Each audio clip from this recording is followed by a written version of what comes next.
Hello, I'm FJX and welcome back to another Asphalt 9 video. We're going to be following up on the last one because I actually tried to do a follow-up immediately and then it crashed midway through the recording because of storage space. But I learned a few things about the game since then. I understand the monetization a bit better, and honestly, I find the game a bit more fun now that I've gone HD bit into it. So I figured, let's play some, let's do some time attack for the very first time. Let's, kind of work through the game and let's do this. So it's going to be a bit of fun. I hope you will enjoy me playing some Asphalt 9 because I really enjoyed the first one. We did a lot of spinning and, as a result, we did a lot of winning, and hopefully we can have that same thing happen today. So, in case you're curious as to what the things I did learn between things are, first of all, the entire progression system seems to be locked behind the cards. So certain cards require like 20 packs to be unlocked, so you have to just grind through packs basically, which is a little bit negative. Also, every car has an amount of fuel. The fuel is like a recharge system where you can only do so many races until you pay to refuel it or you wait to refuel it, which is, again, it's fairly standard these days, but also is something you should be aware of. Anyway, so a key thing to note is that we're doing non-touch drive, so it's tilt to steer, basically. And this is honestly, it's kind of a fun way to play the game. It makes stuff like this extra terrifying because, like, I don't know how I'm going to do a time attack where we've actually got to drive well, in that amount of time. But it is actually a surprisingly fun... Okay, so we're going to try and go over here, because there's a time... Oh, I actually missed it. But, yeah, basically it is a surprisingly fun, way to drive the game, once you kind of get used to it. Like, I think when I first started playing, I was just driving on the default drive system, and then as soon as I go back after doing this for a while, it's like, oh, I'm not really controlling the game. So, yeah, would totally recommend turning off touch drive. There doesn't seem to be many other control methods besides this one. Let's go up. Let's do it. Oh, yeah, that's, that's satisfying right there. But, yeah, basically, okay, we've got, like, one more gate to go, hopefully.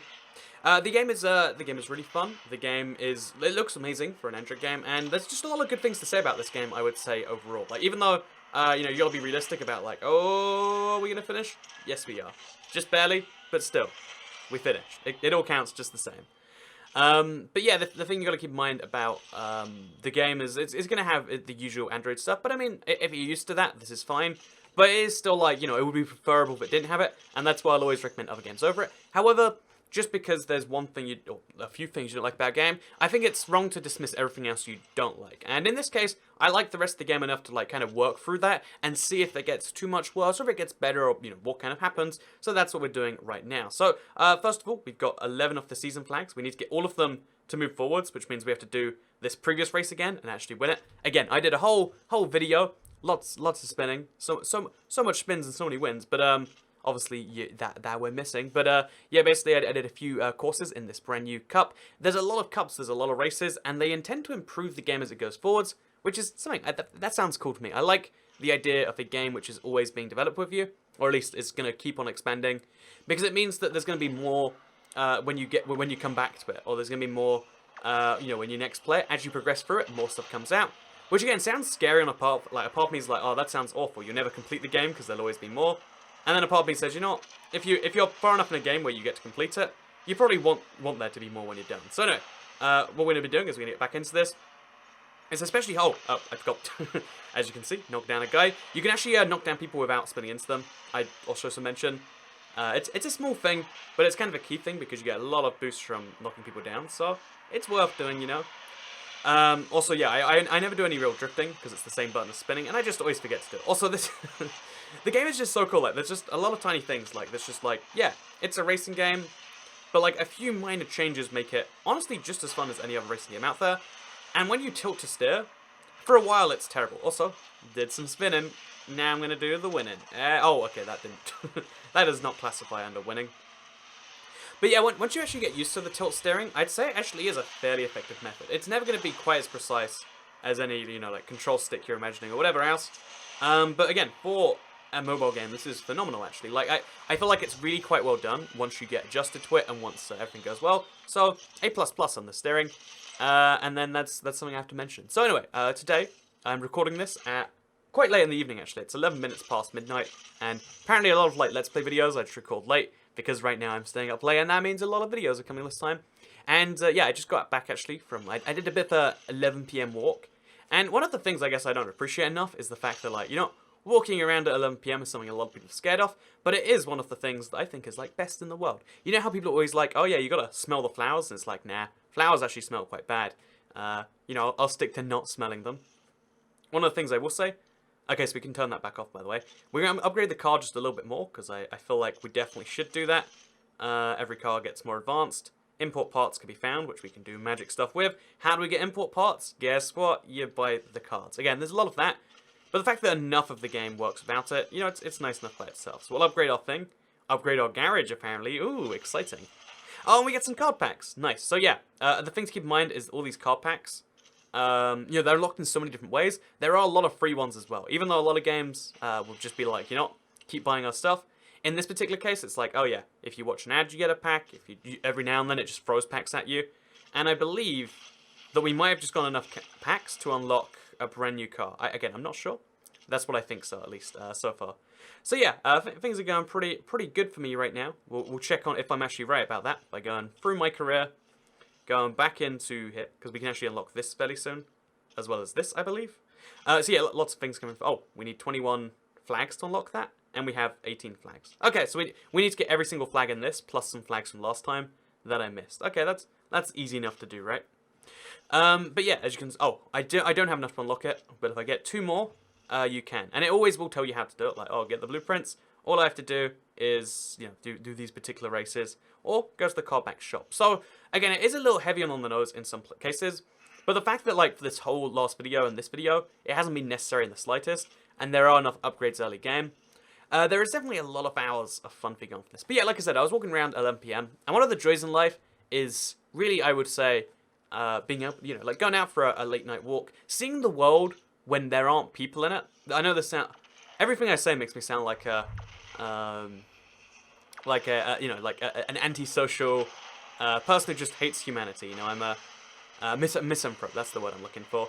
You know, everything I say makes me sound like, you know, I really hate these human things that are everywhere. Like I'm an alien that just can't deal with, you know, human customs. But yeah, one of the things I will say is that, like, the world is definitely a lot prettier once you. Oh god, is this good? Do I want to do that? I'm not even sure, but the world is at least even if you really like people, I'd say seeing the world without people in it, it's like it's a cool, like, perspective change, you know. I would say it adds something of real value as in terms of perspective, but also it's just, you know, interesting enough to see. Also, I'm not going to win this race. I don't know why not, but I only got a third. How tragic. So yeah, to win the races, we gotta do better, it seems. You know, bad luck, team. We'll get there next time. Also, there's one real problem. There's only one thing I came up with that's like a genuine fault in the game, because the game doesn't let you restart any race, because obviously every race takes fuel. They don't want to give you a restart button because that kind of calls the fuel system into question. So if you know you're failing a race, either, you know, quit and just lose your fuel, or finish even though you know you're gonna lose. It's quite tragic. And it's just, you know, they've put an user-friendly feature in there to screw the user. And I feel like that's actually where I define the line between a game being okay and potentially being like that, and being bad. When the conflict of the interest between them making money and you having a fun game experience. Also, they stole the gold? I didn't realize. Oh, we can all get it. It's fine. But, yeah, I'd say that's like the real. Okay, let's do this. I'd say that's where the real issue comes between, for, you know, monetization in games like this. But, oh my gosh. Because, you know, it's entirely fine to have systems. Everyone, you know, games got to make money, and if it's not free, you know, if the game's free, obviously that's going to come somewhere later down the line. Everyone understands that on some base level. Come on, let's do some spins, get some wins. Yeah, I think this is enough. Okay, we're just going to knock him out. Oh, we can't. Okay, whatever, we won. It's all good. Perfect run, by the way, apparently. Whatever that even means. But yeah, I love the short races and a lot of things about the game, but the fact that you're in conflict with the developers is a real problem there. But everything else, I've been solidly on board with. But I don't like when there's conflict between me and anyone else in the world. Like, oh yeah, they want a thing that makes me actively worse off. Always try and align yourself, especially when it's professional stuff, with people who have the same interests as you. Because if people have interests against yours, one of you is going to lose. And you better hope it's not you. Whereas if there's, like, again, it's called synergy in the business world, which is one of the cheesiest terms ever, right? But, you know, if there's synergy between you and, you know, some other person, some other entity, then you're going to have a good time. Because you're going to, you know, have something that works together, which is good. That's what you want in the world. So, yeah, pro tips with Twigcat right there for you. Anyway, so, yeah, like I said, I love the short races in this game. I love a lot of things about this game. And I think the fact that last one was 36 seconds... Really, oh man, I'm getting worse at this spinning thing. coincidentally also getting worse at this winning thing. So the correlation between spins and wins is very much real right here. Okay, no, we got this, we got this. We're just going to boost all the way out to the front, and we're going to win this one, if we can keep getting these at least. Okay, so we're going to go up here. I will say, like, at first, I was kind of, like, upset. A lot of the tracks are kind of straightforward and linear, but, like, being able to do them well is a real skill. Like, you know, if you don't do the track well enough to get enough boost, you won't end up in first. And you want to end up in first, right? Because if you don't come first, you come last. Or, I mean, there's actually quite a few positions between first and last, but... You know, that's like such a businessman thing to say, like, oh, if you don't win, then you've definitely lost. Although I guess it's kind of going back to what I said, like, yep, actually, if someone else does even, like, some small win at your expense, that's not good for you. Oh, no. That isn't good for you.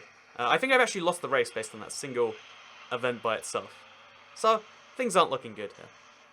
Oh, but yeah, so I have some good news. I actually bought the headphones that are going to allow me to record game sound properly, like, internal audio rather than... Like, it's kind of coming through my microphone right now, and I'm sure it's a little bit uglier than it could be. Yeah, it's going to be the same as... I love... Oh! Double kill on the spin right there. That is beautiful. In the best type of way. I might not even win unless I can do this, though. Let's go! No! I think I just got destroyed by a helicopter there. This is going to be the most brutal way to have a game end. Like, get that close to winning, and then even got taken down by a helicopter. Maybe by my own greed, you could say. Wrongly. No. Okay, this time it's me. There's no... Oh my gosh. How did that still work? I don't know. But I earned every single last second of that race. So yeah, that was a long race and it was a minute 48. It's just something cool about the way the game works. So yeah, lots of different systems in the game. Most of them seem to be fairly harmless so far. But again, I believe it doesn't necessarily say that way. And my goal here is to not spend any money unless I feel like I genuinely want to, which, you know, it's hard to convince me. There aren't many games that I pay microtransactions for, and I highly doubt this is going to be one of them. But, you know, like, I think it's important, especially as a YouTuber, to try and have restraint on these sorts of things. Because if you don't, then, you know, it makes it harder for everyone else too. So, also a lot of, like, you know, like, a lot of YouTubers make the videos where it's, like, them just buying all the stuff. And it's like, that is definitely not the right message to send it to the developer. So yeah, we're just gonna upgrade the boost. Oh no, I don't want to upgrade the blueprints. It's all good. We're just gonna take our car all the way to max. Have every single thing, all the money spent on it at once. Just because I'm kind of curious as to, like, will this car be better than the next car? Because the next car is a D-class as well that goes up higher in theory, but doesn't start higher. So, you know, who even knows about any of this stuff? I'm just kind of experimenting as we go. Oh, it's also worth mentioning the fuel system is per car, so there's a cool lore system behind that. That also means if you have multiple good cars, you can kind of avoid it a little bit, so I like that a little bit. Anyway, so I'll finish off what I was saying before, because I really think seeing the world without humans in it, even though it sounds misanthropic to say, oh yeah, I just hate people, and I want to see the world without them, it is really cool. Oh god, this is a one-on-one race. Okay, so that should be easy, right? I mean, only one person means if I mess him up like this, spin and win, then I do both my goals at once right there. Yeah, I think this should be easy. Again, I'm not sure, but we'll see. I love the little bit of burnout in the way the takedowns are done, by the way. Okay, so let's drift into this. Oh man, that's good. Like that, see, that was seriously satisfying. But yeah, it makes me sound from Project, but like, the world is a beautiful place, and sometimes you miss, you know, like everyone says, like, oh, you know the phrase, like, you miss the forest for all the trees. Or, you know, like, you miss the ocean for all the water. It's kind of the same thing with the world, I feel like. There are so many people in it. And you've got, oh, there is a way to fail those ramps, as it turns out. I have just found out. But I feel like that way is, like, the world of the people. Like, all the people distract you from the world. And just, like, the beauty of the things we've built as a society. It's something you gotta... Oh, man, I missed the boost there. It's something you gotta appreciate at least a little bit. So...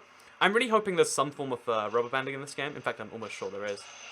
I'm going to use this, hopefully. Let's boost. Oh, yeah. Oh, man. Covered up the speaker slightly there. Okay, this is really hard to get going perfectly, but I'm going to try anyway. I'm going to boost out. There we go. There we go. Okay.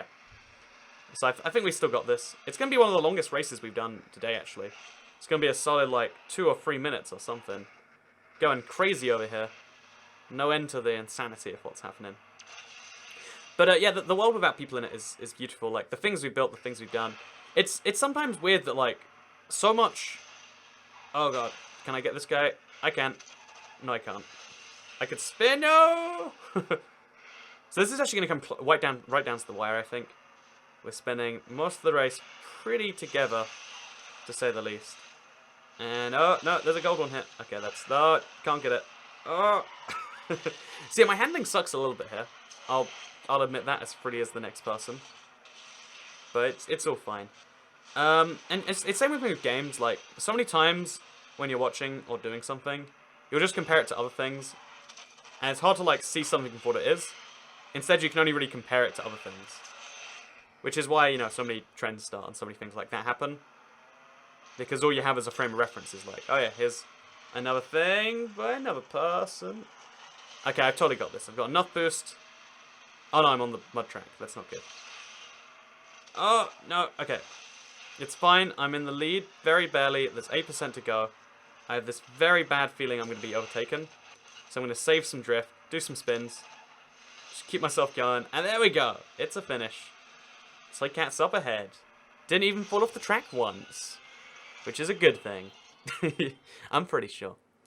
So many things you can't see for what it is because, like, how do you even interpret, like, a game by itself without comparisons? But, like, the problem with comparisons is they mean that, like, something becomes worse if something better comes out. And yet, you know, although that is how it makes sense as a human, it's kind of a shame that that's how we see things, right? There are so many good things that we miss because there's a better thing. And so many bad things that we watch just because it's kind of similar to a thing we like. You know, that's my opinion, at least. Maybe I'm wrong. Maybe you can disagree with that all you like, and that's the cool thing about this Let's Play. Anyway, so we have one more, you know, card to get, and then we've unlocked the Chevrolet Camaro LT. Interestingly enough, about half the cars in this game use real names. Oh, limited time shop pack. Let's go. Let's see what happens. So, I can buy this for 75, which is, actually I have the money to get it, and I will likely get the thing I want. However, it's not really great value. Instead, in fact, most of the things I don't want to get, unless it's like, okay, give it to me for next to free, then I'm not going to do it. So yeah, as you can see, Porsche 718 Cayman that's actually an okay deal because it's like, you know, buy once, get a bunch of currency and stuff. I like having starter packs in games. I would be tempted if I wasn't trying to avoid stuff like this. But everything else, it's like, I spend a lot of money as the solution to this one, is it? And it's like, yep, that's what you're going to have to do. Or we can go to Euro Track's career season, or Pure Muscle Car, or we can just go to the card pack shop by itself, which again brings us right back here. So that's a shame. I think there's no way to get this car, at least for a while yet, without doing that. And bringing me so close, it's just taunting me a little bit, I feel like. Anyway, let's dive into this one. Let's play some D-Class Novice, which we'll actually do in part 3, because for now, I actually just realized I need to go get some cold water. It's super hot in here, you can see me sweating. And I'm looking forward to starting the D-Class, the D-Class races. Yeah, that's what we're doing next time. I hope you all enjoyed this little bit of an Asphalt Let's Play. Do you want to see more of them? Do you want to see them longer? Because I'll be doing a part 3, and then, you know, this channel is all just about experimenting, trying new things, seeing what's going on. And I hope you all got something from part 2, because I'll see you all next time. Goodbye.